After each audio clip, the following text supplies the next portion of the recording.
Ka nisur zbatimi I projektit investimit infrastrukturës së tregjeve, hapësirave tregtare multifunksionale, si dhe rrugëve në zonat e modelimit zhvillimor në qendër të qytetit të Vlorës. Projekti që ka për qëllim ridimensionimin e tregut të madh të qytetit dhe që ka vlerën e mbi 138 milion lekësh pa TVSH, tashmë është duke u zbatuar. Fillimi I projektit ishte muaj maj, ndërsa data e përfundimit të punimeve do të jetë nëntori vitit 2027. E megjithëse punimet duhet të ecin me ritme më të shpejta për të arritur këtë afat, ky investim është një prej investimeve kryesore që është duke u zhvilluar aktualisht në qytetin e Vlorës. Investimi për infrastrukturën e tregjeve, hapësirave tregtare dhe multifunksionale, rrugë tregtare në zonat model zhvillimi për objektin Tregu Vlorë, rrugica tregtare, është pikërisht edhe ky projekt që po zbatohet, ndërsa qëllimi është rikonstruksioni rrugicave kryesore ku tregtarët ushtrojnë aktivitetin dhe që përbën kështu një ndërhyrje të rëndësishme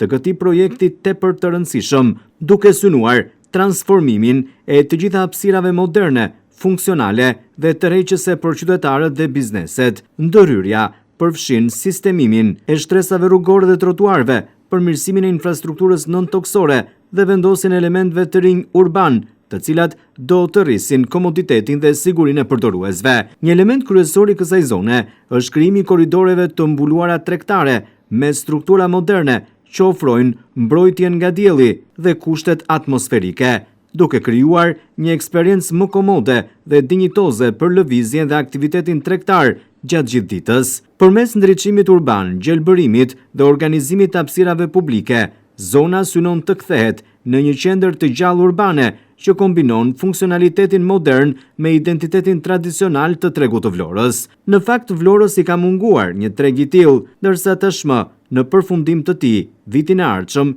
qyteti do të ketë kështu një treg me kushte komode, që do të përbëjë një ndër infrastrukturat më moderne të qytetit, por do të luajë një rol kryesor edhe në drejtim të sigurisë ushqimore.